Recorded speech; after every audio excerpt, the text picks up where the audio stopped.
A lot of people said that they felt bad for you, buddy.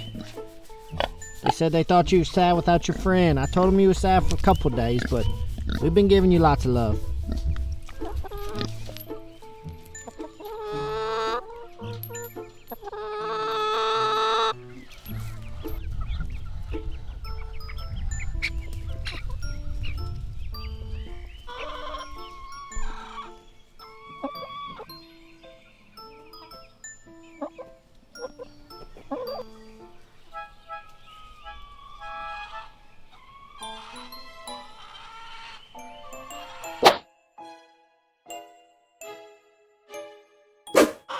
So guys, today we're going to talk about feed costs and how I'm going to try to help you, if you have the setup, to try to not spend more than what you should, because prices of stuff right now is out of control. So I just got back from my local mill, and then let's talk. Why you look like you're going to peck my face? Don't you peck my face. I'll squeeze you. Anyways, I just got back from the mill, so let's get some stuff unloaded, and then let's break down exactly why I go to my mill versus my big box store.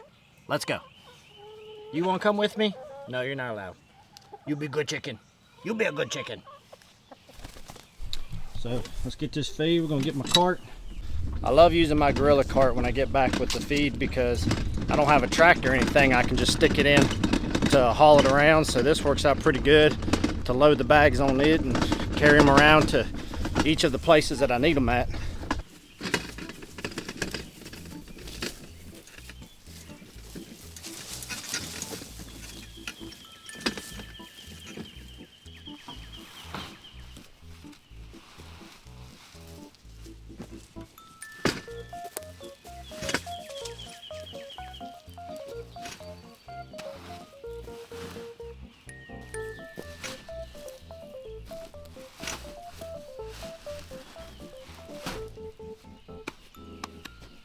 So this right here is actually kind of a smaller batch than what we normally buy.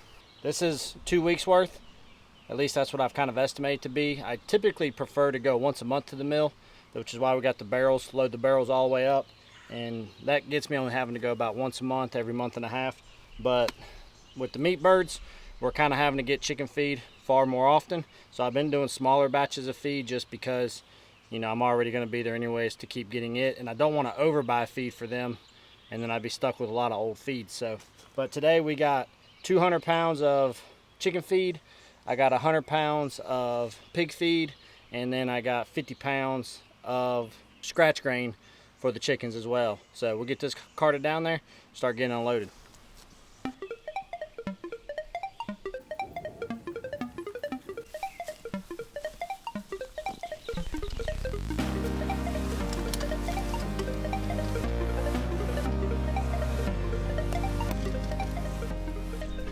Got my layer crumble, pig feed, and then scratch grain, which their scratch grain is nothing more than cracked corn and wheat. There's the chicken feed that I'm dropping everywhere.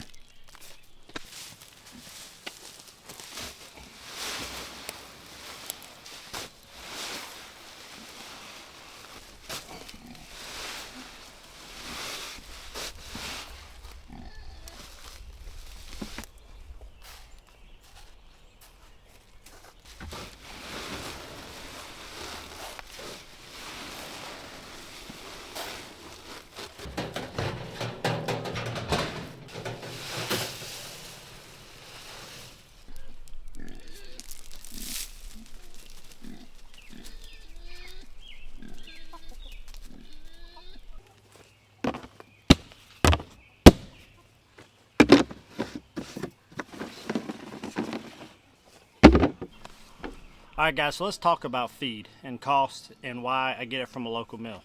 So the biggest reason is the cost savings. The other biggest reason is because I personally think the quality is much better. Now I may be naive to some of that, but there's little things that make me think the quality is better. But the biggest reason why I want to talk to you today is because of the cost. The amount of savings that we get from going to our mill is it's huge. And I've been in this area for about the last 15 years, really longer than that, more so about 20.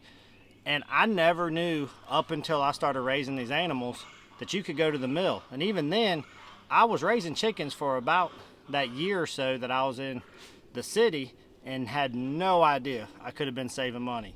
Now, going to like a Tractor Supply or something of that is much more convenient, but the mill saves me a lot of money. And let me talk to you about that and what we spent today compared to if I had gone to our closest larger store, which is Tractor Supply, what I would have paid for the exact same items at their store.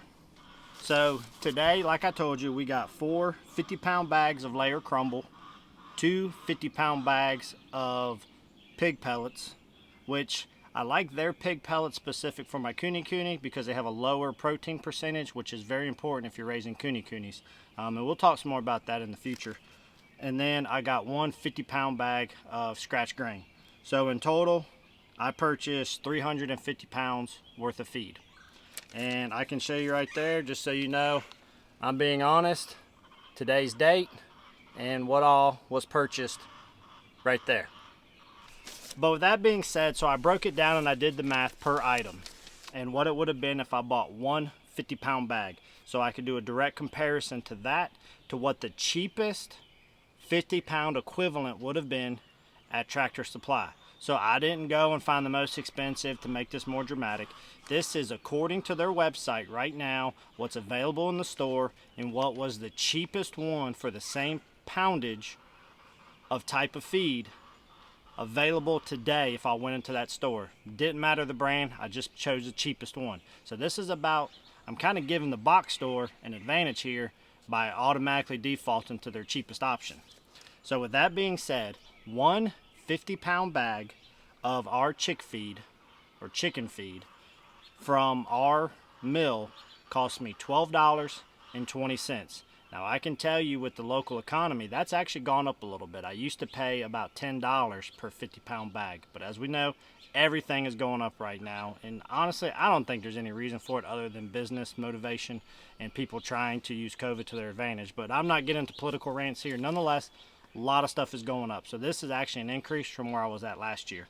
So $12.20 per 50-pound bag of chicken feed at my local mill. The cheapest 50-pound bag of chicken feed at the local Tractor Supply here in my area was selling for $19.49. That is a difference of over $7. If I do the math real quick, $7.29 difference per 50-pound bag. So that's a big deal. Now, the pig feed per 50-pound bag at local mill, I paid $11 per 50-pound bag. Compare that to the cheapest available 50-pound bag of pig feed at Tractor Supply, $17.79. So that is a $6.79 difference per bag right there. Moving forward to our scratch grain, I paid $10.45 for a 50-pound bag of scratch grain. The cheapest available at my local Tractor Supply was $15.29. So you're thinking, well, $7 here, $8 here. But the thing is, though, if you're going to be buying multiple bags at a time, it adds up. And here's what I'm talking about. Our total bill from the mill totaled $85.14 with tax. When I go to Tractor Supply, if I bought the exact same items, the chicken feed alone would have been $77.96. So that's almost my overall total from the mill. My pig feed would have been $35.58, and then the scratch grain was one bag at the $15.29.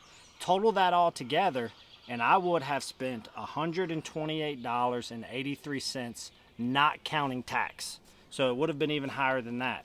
So if I subtract the amount I spent at the mill from that more that I would have spent at Tractor Supply, I would have had a one-day savings of $43.69. That's a 51% savings overall by going to my local mill versus going to the local larger feed store that's corporate owned here in my area.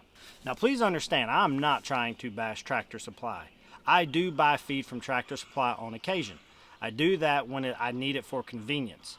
My mill is only open Monday through Friday. They close at 5:30. I work full time, so sometimes I can't get to my mill on certain weeks. And I will buy feed from Tractor Supply as kind of like just a fill-in for a week or so until I can get to the mill, and so I can save money, because I can tell I do spend a lot more at Tractor Supply when I buy feed. Now, I do use Tractor Supply for a lot of my other farm needs, such as equipment and accessories, but in terms of feed, I like my mill. Now, why do I think my mill's feed is fresher? First thing is the smell of it.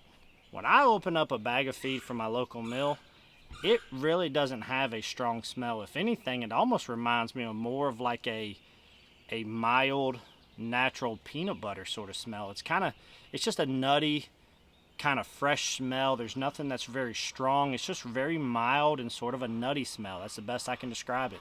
When I go get my feed from most of our big box stores, when I have, there's kind of, not all the time, but sometimes will be like it's kind of like a soury kind of smell that's very strong.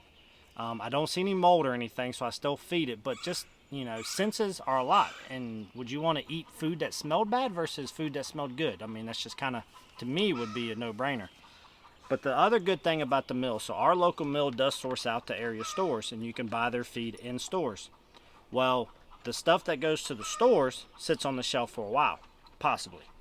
In the mill, they want to keep the newest and freshest feed there at all times, because that is also waiting to be distributed down the road or for people coming in. So when I go and get it directly, I am getting one of the freshest bags of feed available from that mill versus if I bought the exact same feed from a store as well. So guys, that is the biggest reason why I do this, is it is a tremendous cost savings that I didn't know beforehand until somebody thankfully told me about it. Now, another thing I learned while I was at the feed store today was that they said any type of birdseed oriented feed, such as black oil, sunflower seeds, millet, things of that nature, which is some of the items we have in our DIY chicken feed, it's extremely hard to come by right now.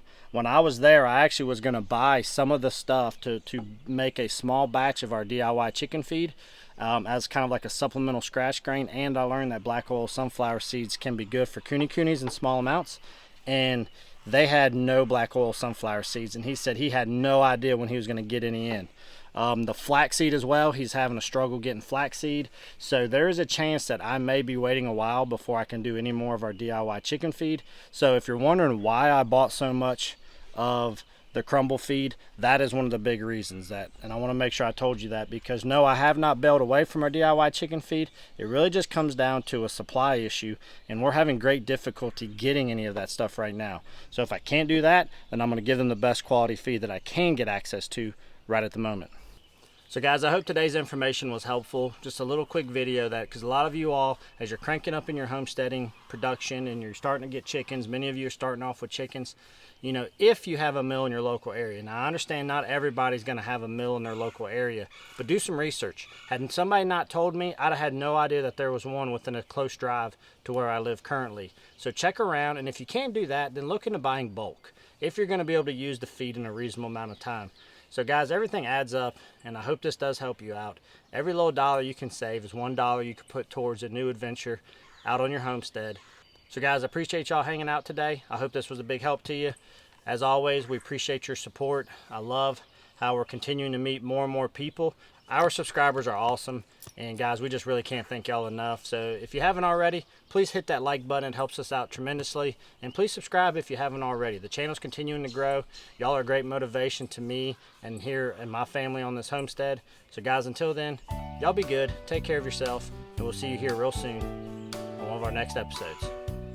Chloe, you tell them bye? You tell them bye?